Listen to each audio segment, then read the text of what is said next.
صلوات بھیج دو محمد اللهم صل على محمد وآل محمد وعجل فرجهم. ما شاء الله ولا حول ولا قوة إلا بالله العلي العظيم. فوض أمري إلى الله حسبنا الله ونعم الوكيل نعم المولى ونعم النصير. أعوذ بالله السميع العلي العظيم من الشيطان اللعين اللئيم الرجيم. بسم الله الرحمن الرحيم. الحمد لله رب العالمين بارئ الخلائق أجمعين. الصلاة والسلام على النبي الأمي العربي المكي المدني القرشي الهاشمي البطحي الأبتهي الطامي الدافع جيشات الأباطيل الدامغ صولات الأزاليل معلن الحق بالحق أبي القاسم محمد. اللهم صل على محمد وعلى أهل بيته الطيبين الطاهرين المعصومين المظلومين المنتجبين المنتخبين الغر الميامين الذين أذهب الله عنهم الرجس وطهرهم تطهيرا.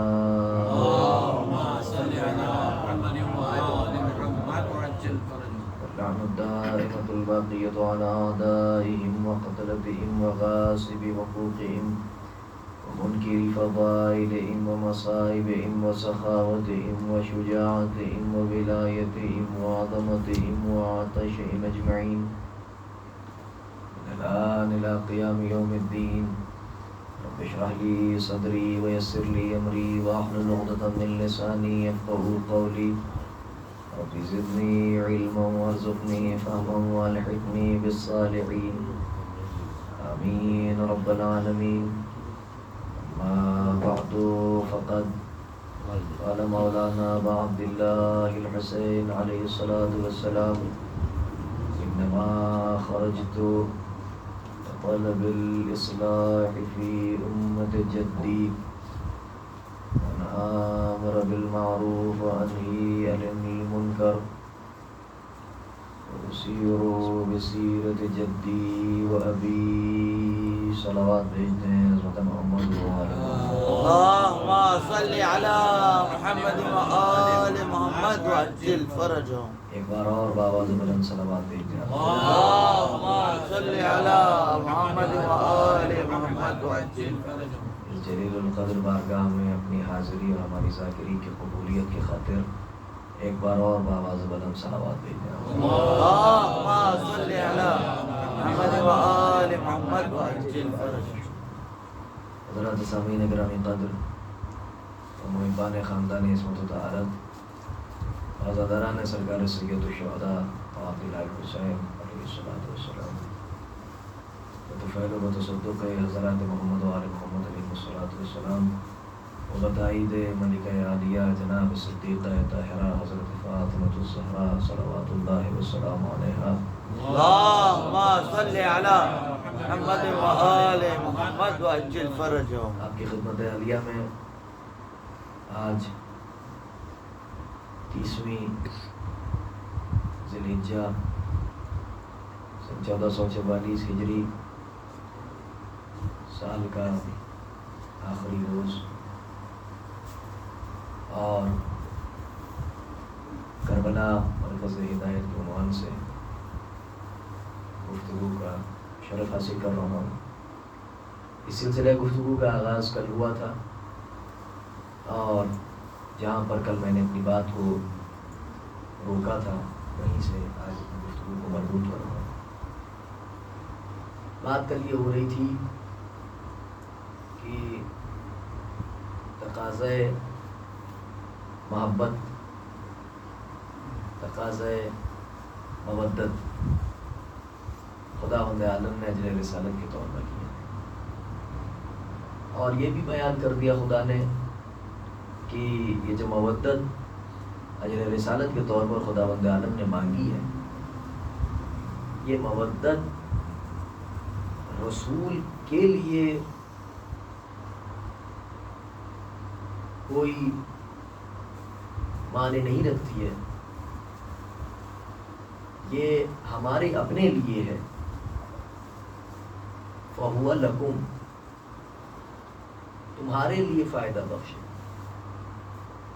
اگر اہل بیت علیہ السلام سے ہم مودت اختیار کریں گے تو اس کا فائدہ ہم کو ہوگا، اس کے فوائد ہم حاصل کریں گے، اس کے پازیٹیو ایسپیکٹ سے ہم فائدہ اٹھائیں۔ وگرنہ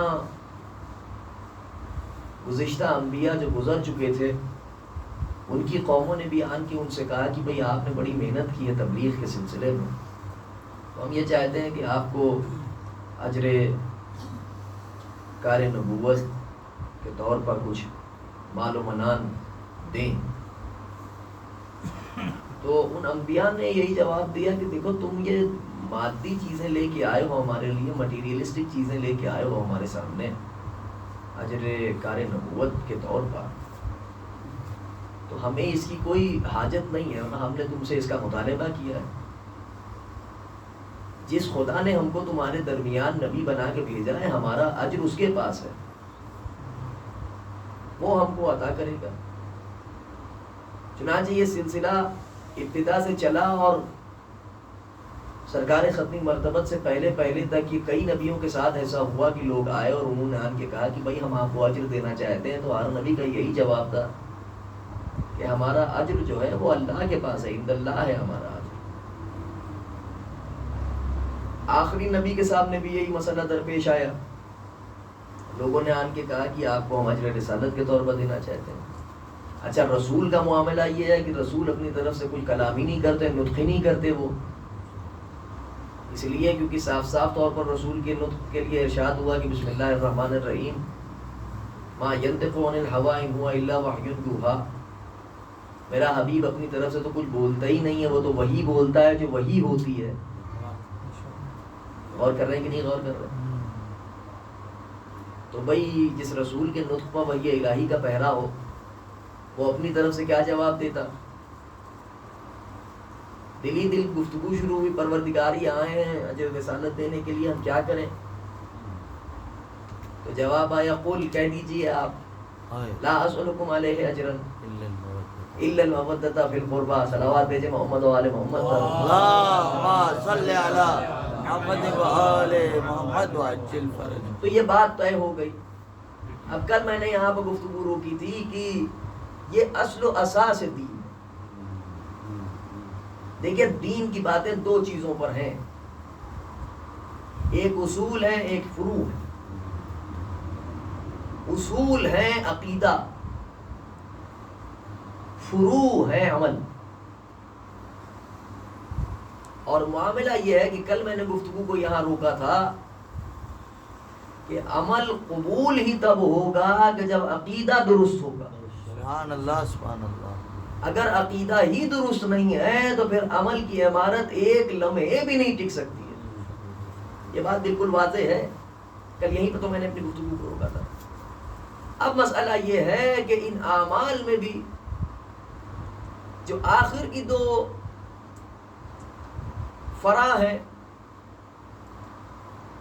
تولا اور تبرہ، یہ لوگوں نے نہ جانے کیا ذہن میں کانسیپٹ اپنے بٹھا لیا ہے کہ تبرے کا مطلب ہے کھلم کھلا برا بھلا کہنا۔ بھائی اس بات کو سمجھنے کی کوشش کیجئے، تبرے کا مطلب کھلم کھلا کسی کو برا بھلا کہنا نہیں ہے۔ آپ بالکل بنیادی بات میں آپ کی خدمت میں عرض کر رہا ہوں، آپ نے اس بات کو بزرگ مجھ سے بہتر جانتے ہیں، صرف اپنے بھائیوں کے لیے اور یہاں پر اکثریت میرے بزرگوں کی ہی ہے۔ اب یہ پیغام جہاں جہاں تک نشر ہوگا، جو جو اس تقریر کو سنے گا وہ اس بات پر غور کرے گا تو انشاءاللہ مجھے سزاوار دعا قرار دے گا۔ بات یہ ہے کہ تولا کی ڈیفینیشن جو پڑھائی گئی مدرسوں میں اور جو واقعی ڈیفینیشن ہے وہ یہی ہے، خدا، رسول اور اہل بیت سے محبت کرنا۔ واہ واہ واہ واہ واہ، یہی تو ہے تولا کی ڈیفینیشن۔ تبرہ کی کیا ڈیفینیشن ہے؟ خدا، رسول اور اہل بیت کے دشمنوں سے بیزار ہونا۔ اب بیزار ہونے کی دو صورتیں ہیں،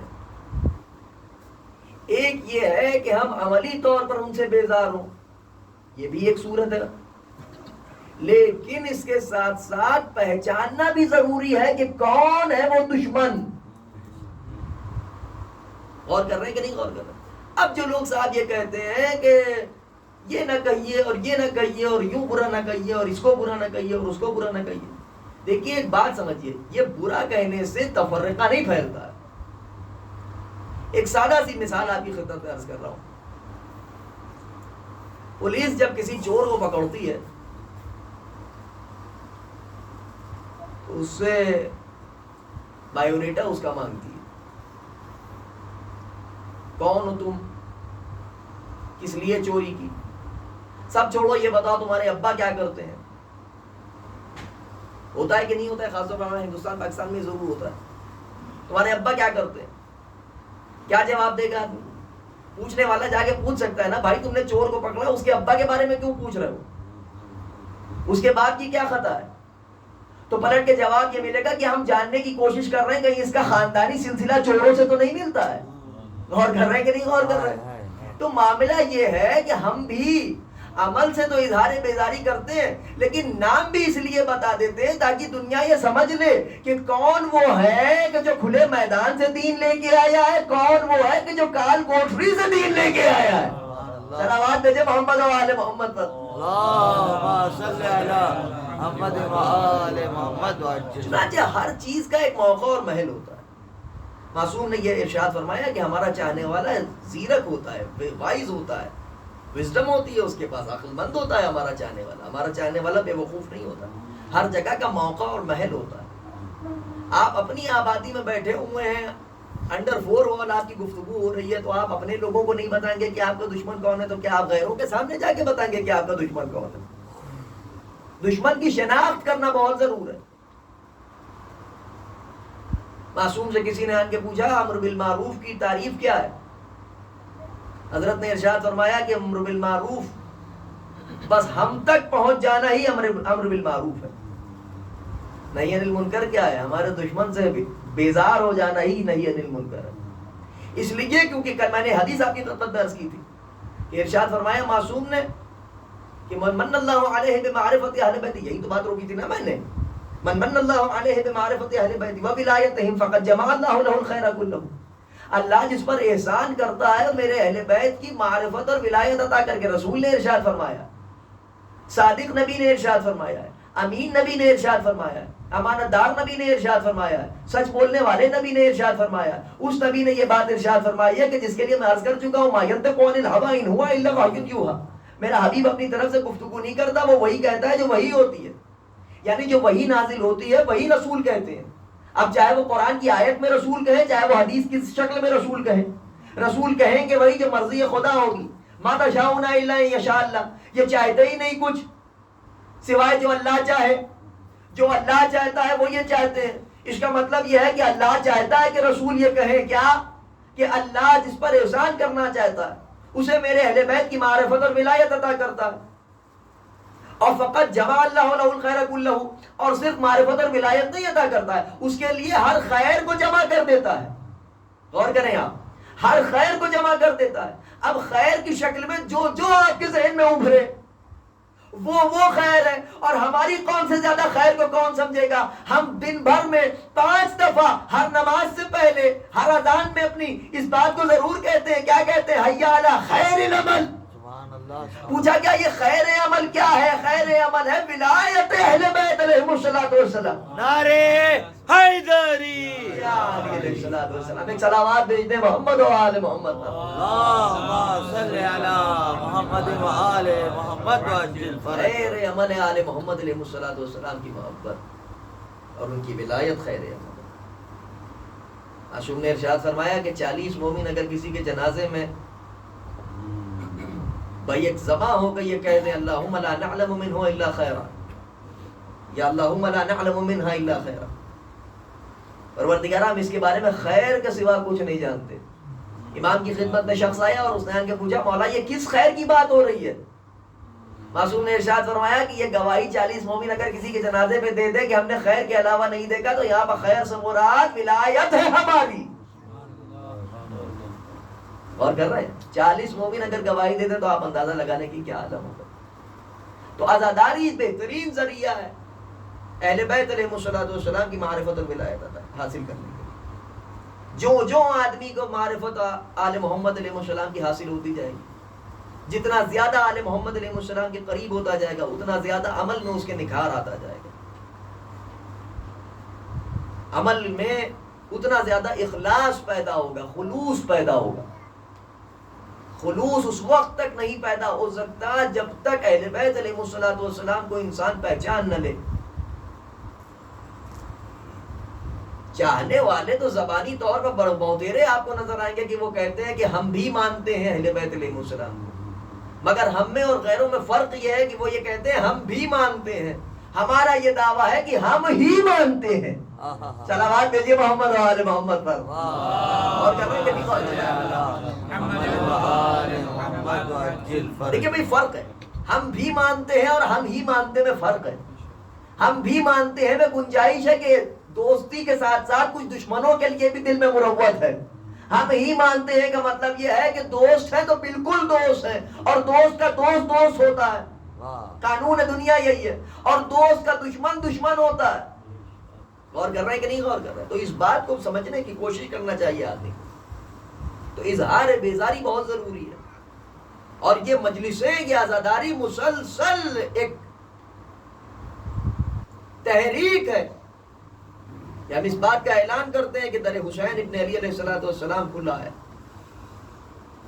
جس کو حسین ابن علی کی امان میں آنا ہو وہ آ جائے. اس بارگاہ میں جو آتا ہے وہ اس بات کو سوچ سمجھ کے آئے کہ اس کی ذمہ داریاں، کل میں نے جو بات عرض کی تھی، اس کی ذمہ داریاں دگنی ہو جاتی. وہ ذمہ داری یہ ہے کہ عقیدہ بھی اپنا درست کرے اور اپنے عمل میں بھی زیادہ سے زیادہ حسن پیدا کرے. خداوند عالم نے اکثر عمل نہیں مانگا ہے، خداوند عالم نے احسن عمل مانگا ہے. بس اکثر عمل اور احسن عمل کی اس سے بہتر تعریف میں نہیں کر سکتا کہ بھائی یوں سمجھ لیجئے کہ اکثر عمل اور احسن عمل میں اتنا ہی فرق ہے کہ شیطان ساری زندگی سجدے کرتا رہا، اپنی عبادت کی کثرت پر نازا تھا، اس کو ناز تھا کہ وہ کثرت عبادت لے کے خداوند عالم کے سامنے ہے، اور اللہ نے ایک سجدہ مانگا. غور کر رہے ہیں کہ نہیں غور کر رہے؟ بڑی اہم بات آپ کی خدمت میں عرض کر رہا ہوں. خدا جانے آپ وہاں تک پہنچ رہے کہ نہیں پہنچ رہے؟ معاملہ یہ ہے کہ شیطان نے ہزاروں سال سجدے کیے، خدا نے اس سے نہیں کہا کہ تم میرے سامنے سجدے پر سجدے کرتے رہو. خدا نے اس سے نہیں کہا تھا کہ تم ایک سجدے میں سر رکھو اور ہزاروں سال کے بعد سجدے سے سر اٹھا کے پوچھنا کہ بھائی کتنے سال ہو گئے. تو لوگ اس سے کہہ فرشتے اس سے کہنے لگے کہ اتنے ہزار سال ہو گئے تجھے ایک سجدے میں پڑے ہوئے. اللہ نے ایک سجدہ مانگا، اکڑ گیا کہ نہیں کروں گا سجدہ، تو خدا نے بھی اس سے کہتا ہے کہ نکل جا، تو راندہ درگاہ ہے. اے میرے پروردگار، ایک سجدہ ہی تو اس نے نہیں کیا تھا، ہزاروں سال کے سجدے اور بھی تو ہیں. کہا جو سجدہ میں نے کہا تھا کرنے کو وہ کیوں نہیں کیا؟ صلوات بھیجیے محمد و آل محمد پر. اللہم صلی علی محمد وعجل فرجہم. احسن عمل مانگا ہے نا خدا نے، اکثر عمل نہیں مانگا. احسن عمل کا مطلب یہ ہے کہ جو خدا کو پسند ہو، جس عمل میں حسن ہو، جس عمل میں اخلاص ہو، جس عمل میں آل محمد علیہ السلام کی معرفت شامل حال ہو، جس عمل میں ولایت اہل بیت علیہ السلام کی چاشنی ہو، جس عمل میں آل محمد علیہ السلام کی ولایت کی ٹھنڈک ہو، جس عمل میں ولایت اہل بیت علیہ السلام کی مٹھاس ہو، جس عمل میں ولایت اہل بیت علیہ السلام کی سویٹنس ہو، وہ عمل خدا کی بارگاہ میں زیادہ بہتر ہے بنسبت اس کے کہ ان کی دشمنی میں سجدے پر سجدے کرے. آپ سوچیں گے کہ یہ میں نے کیا کہہ دیا، حدیث نبوی ہے کہ نہیں ہے؟ جا کے پڑھیے کتب حدیث میں آیا ہے کہ نہیں آیا، تواتر کے ساتھ حدیث بیٹھی موجود ہے. یہاں پر ذاکرین تشریف فرمائیں، آپ دریافت کر لیں، ان لوگوں کی کتابیں آپ کے یہاں بھی ہیں، آپ کے یہاں بھی آپ دیکھیں، ملاحظہ کریں جا کے کتابوں میں ہے کہ نہیں ہے کہ رسول اکرم نے ارشاد فرمایا یا علی ساری زندگی کوئی سجدوں پر سجدے کرتا رہے، اتنے نمازیں پڑھے، اتنی نمازیں پڑھے اور اتنے سجدے کرے کہ زمین میں کیل کی مانند گڑ جائے، اتنے روزے رکھے کہ اس کا پیٹ اس کی پیٹھ سے چپک جائے، کوہ ابی قبیس کے برابر سونا اور چاندی زکات میں دے، ہر سال پاک پیادہ حج کرنے جاتا ہو، صفا و مروہ کے درمیان بے گناہی کے عالم میں مار دیا جائے، لیکن اگر تمہاری محبت دل میں نہیں ہے، اعمال سمیت اوندھے منہ دوزخ میں جائے گا۔ صلوات دیجیے محمد و آل محمد پر۔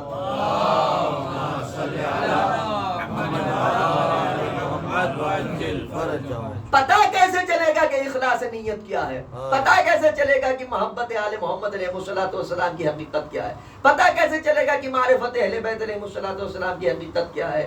کوئی اور ذریعہ نہیں ہے۔ عزاداری مظلوم کربلا وہ پلیٹ فارم ہے کہ جہاں سے بتایا جائے گا کہ کیا ہے حقیقت۔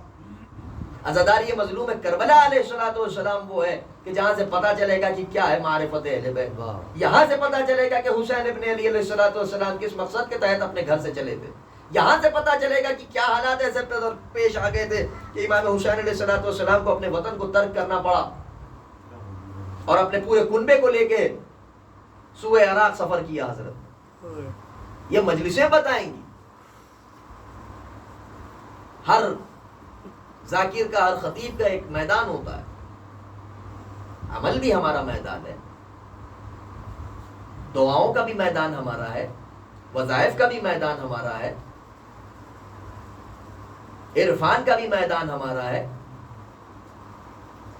تزکیہ نفس کا بھی میدان ہمارا ہے، اخلاقیات کا بھی میدان ہمارا ہے، مناظرے کا بھی میدان ہمارا ہے، سارے میدان ہمارے ہیں۔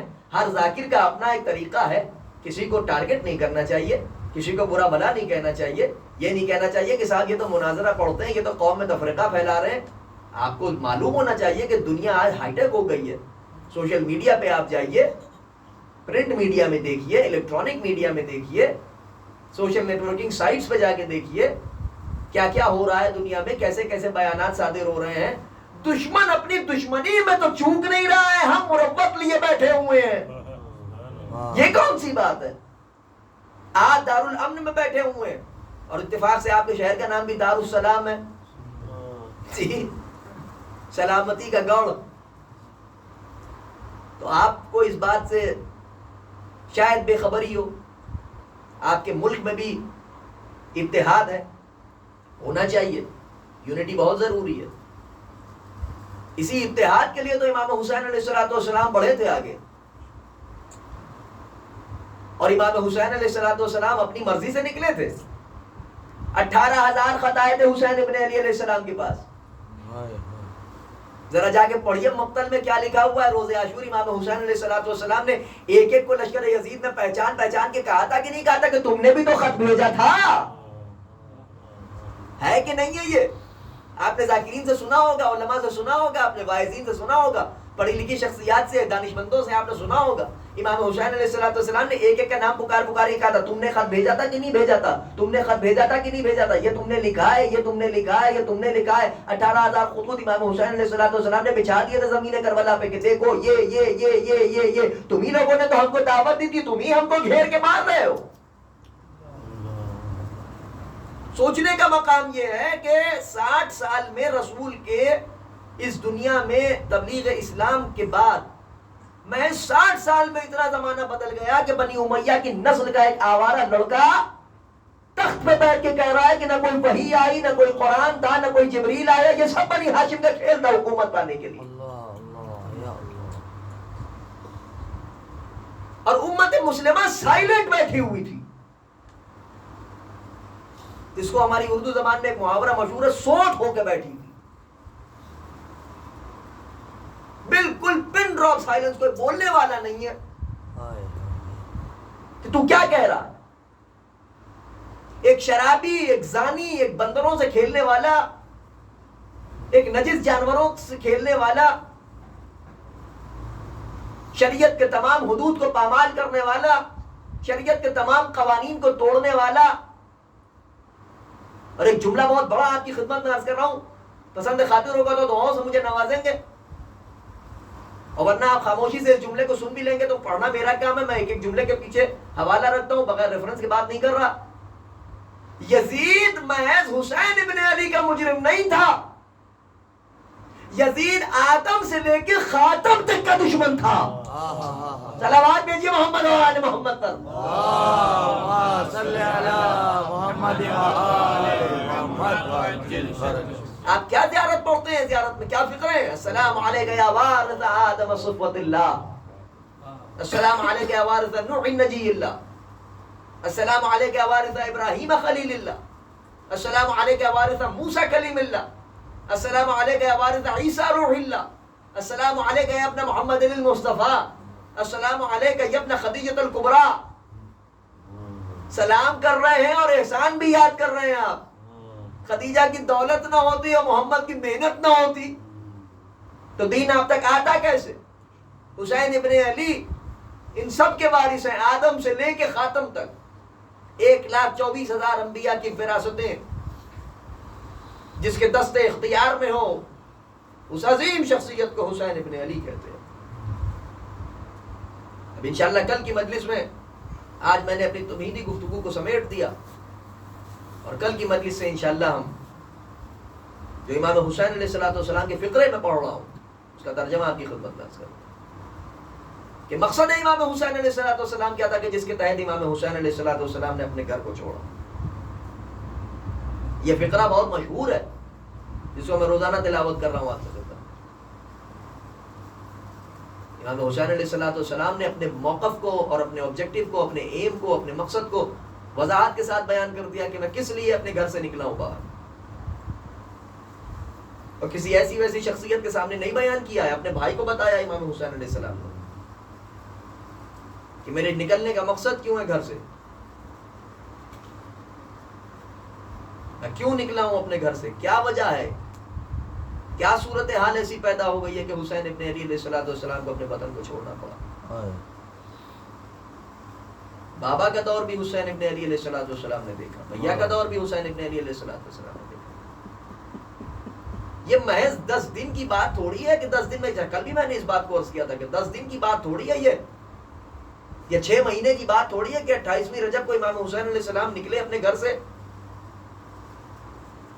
اور مکے آ گئے، اور اس کے بعد مکے سے بھی آپ نے سفر اختیار کیا. 6 مہینے میں امام حسین علیہ السلام کو کربلا کے میدان میں بے آب و گیا صحرا میں 3 دن کی بھوک و پیاس میں قتل کر دیا گیا، مال و اسباب لوٹ لیا گیا. اس کے پیچھے ایک بہت بڑی سازش تھی، اور وہ سازش سن 11 ہجری سے چل رہی تھی. سقیفہ بنی ساعدہ میں خنجر تیار ہوا تھا حسین ابن علی کو قتل کرنے. امام حسین علیہ السلام محض کربلا کے میدان میں تھوڑی سی، یہ وہاں سے چل رہی تھی سازش. تقدس عزا کا خیال رکھیں، عزائے مظلوم کربلا میں جائیں تو اس کے تقدس کا خصوصی طور پر خیال رکھیں. باوضو ہو کر آئیے فرش عزا پر. عزاداری کو کسی ثقافت کی کوئی مخصوص رسم سمجھ کے نہ انجام، بلکہ عزائے مظلوم کربلا کو خدا کی عبادت سمجھ کے اور ارکان عبادت سمجھ کے انجام. اور شہزا پر آئیے تو باوضو ہو کر آئیے. امام حسین علیہ السلام کے فرامین کو پیش نظر رکھیں. نماز کے متعلق ایک بات میں کہوں، معاف کیجیے گا تھوڑی سخت ہے ضرور، مگر نماز کی تبلیغ قوم کو بے نمازی ثابت کر کے کرنا یہ غلط ہے. امر بالمعروف کا حکم دیا گیا ہے تو تنقید کی چھڑی لے کے کرنے کا نہیں کیا گیا ہے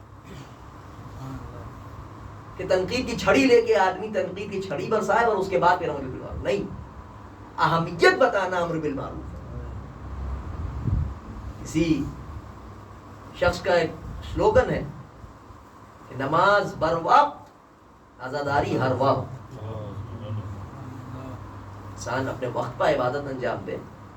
ہر عبادت کا مخصوص وقت ہے، عزائے مظلوم کربلا کا کوئی وقت نہیں.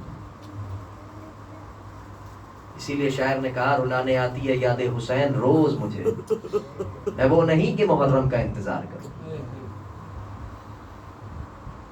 محرم ایک اعلان ہے حسین ابن علی علیہ السلام کی بارگاہ سجی ہے، جس کو آن کے نجات پانا ہو وہ عزت پا جائے۔ سامعین گرامی قدر، امام حسین علیہ السلام کی عزا میں خلوص نیت کے ساتھ آئیے، اخلاص نیت سے عزاداری کیجیے، دل کھول کے ماتم کیجیے، دل کھول کے گریہ کیجیے۔ کیوں؟ کیونکہ ایک ماں سے وعدہ ہے خدا کا۔ بابا میرے لال پر روئے گا کون؟ کل آپ نے مرکزی امام باڑہ کی مجلس میں، مرکزی امام باڑے کی مجلس میں آپ نے کل سنا کہ مولانا کیا کہہ رہے تھے؟ بابا میرے لال پر روئے گا کون؟ اس جملے کو اگر خدا کی قسم آپ نے محسوس کر لیا تو ساری زندگی رونے کے لیے یہی کافی ہے۔ میرے لال پر روئے گا کون؟ حسین وہ مظلوم ہے جو دنیا میں آنے سے پہلے بھی جس پر گریہ کیا گیا، دنیا میں آنے کے بعد بھی جس پر گریہ کیا گیا، دنیا سے جانے کے بعد بھی جس پر گریہ کیا گیا۔ 28ویں رجب کو یہ قافلہ جب روانہ ہونے لگا، مدینے سے روانگی کا عالم یہ ہے کہ راوی کہتا ہے کہ میں نے دیکھا کہ حسین ابن علی ایک کرسی پر تشریف فرما تھے، ایک ایک بی بی محمل پر سوار ہو رہی تھی۔ امام حسین علیہ السلام بذات خود تشریف فرما ہو کے ایک ایک منظر کا جائزہ لے رہے تھے کہ اتنے میں ایک جوان گھر سے باہر آیا عصمت سرا سے، اور آن کے گھوڑے پر سوار ہو کے بآواز بلند کہا، اہل مدینہ اپنی نظروں کو جھکا لو۔ اہل مدینہ نے اپنے اپنے سروں کو خم کر لیا، نظروں کو جھکا لیا، اور اس کے بعد بھی قناعتیں تیار کی گئی۔ اور وہ جوان امام حسین علیہ السلام کے قریب آن کے اس نے کہا کہ آقا، اہل مدینہ نے اپنی نظریں جھکا لی ہیں، پردے کا بھرپور انتظام ہو گیا ہے۔ امام حسین علیہ السلام بذات خود اٹھے، کڑیل جوان علی اکبر آگے بڑھے، امام حسین داہنی جانب، جناب علی اکبر بائیں جانب۔ ایک پردہ پوش بی بی سیاہ چادر میں لپٹی ہوئی گھر سے باہر آئی۔ امام حسین علیہ السلام نے سہارا دیا، ایک ہاتھ سے حسین ابن علی کا بازو، ایک ہاتھ سے علی اکبر کا بازو۔ وہ بی بی آہستہ آہستہ قدموں کو بڑھاتے ہوئے آگے بڑھ رہی تھی۔ یہ میں نے کسی مقتل کی روایت میں تو نہیں پڑھا، مگر محسن نقوی شہید اس جملے کو پڑھتے تھے کہ آگے آگے حسین اور علی اکبر، اور بازو تھامے ہوئے وہ بی بی، اور وہ جوان جس نے امام حسین علیہ السلام سے آگے کہا تھا پردے کا انتظام ہو گیا، وہ جوان پیچھے کی طرف آیا اور جناب زینب سلام اللہ علیہا کے قدموں کے نشانوں کو مٹا رہا تھا۔ اللہ اکبر، اللہ اکبر، یا عباس بڑے اہتمام سے بہن کو لے کے آئے ہو، ہائے کربلا۔ بی بی سلام اللہ علیہا کو محمل پر سوار کرایا گیا۔ ایک جملہ تو یہ ملتا ہے کہ خود سرکار وفا نے سوار کیا، اور ایک جملہ یہ ملتا ہے کہ بی بی سلام اللہ علیہ نے فرمایا مجھے وہ سوار کرائے کہ جو آخری دم تک ساتھ دے۔ چوتھے امام علیہ السلام آگے بڑھے، امام حسین علیہ السلام نے کہا میرے لال آج تم سوار کراؤ اپنی پھوپھی کو۔ یا اپنا رسول اللہ، اس میں کیا حکمت عملی ہے؟ کہا یہی تو بتانا چاہ رہا ہوں، آج بھی سید سجاد سوار کرائیں گے۔ 11ویں محرم جب عباس کے بازو قطع ہوں گے، دریا کے کنارے میرا باوفا سو رہا ہوگا۔ زینب ہر بی بی کو سوار کرانے کے بعد حسرت سے دریا کا رخ کر کے کہے گی بھیا مدینے سے بڑی شان سے چلی تھی، ہائے مجھے کوئی سوار کرانے والا نہیں ہے۔ یہی بیمار امام آگے بڑھے گا، ہتھکڑیاں بیڑیاں سنبھالے ہوئے، پھوپھی اماں آپ سوار ہو جائے۔ قافلہ روانہ ہوا مدینے سے، سغرا تڑپتی رہی گھر میں، الوداع یا حسین، الفراق یا بابا، سیعلم الذین ظلموا ایام منقلب ينقلبون، الا لعنۃ اللہ علی القوم الظالمین۔ انا للہ و انا الیہ راجعون، رضا بقضائہ و تسلیما لامرہ۔ اللهم لعن قتلة الحسين عليه السلام وأولاده وأصحابه. اللهم ارزقنا زيارة قبر الحسين عليه السلام في الدنيا وشفاعته في الآخرة. اللهم ارزقنا شفاعة الزهراء صلوات الله والسلام عليها يوم الورود. اللهم ارزقنا شفاعة محمد وآل محمد عليه الصلاة والسلام يوم الورود. يا رب الحسين عليه السلام بحق الحسين عليه السلام اشفي صدر الحسين عليه السلام بظهور الحجة. يا رب الحجة بحق الحجة اشفي صدر الحجة بظهور الحجة. يا رب المؤمنين اشفي صدور المؤمنين بظهور الحجة. اللهم عجل لوليك الفرج. اللهم عجل لوليك الفرج. اللهم عجل لوليك الفرج. ربنا تقبل منا إنك أنت السميع العليم. وآخر دعوانا الحمد لله رب العالمين. سبحان ربك رب العزة عما يصفون وسلام على المرسلين والحمد لله رب العالمين. وآتم الحسين.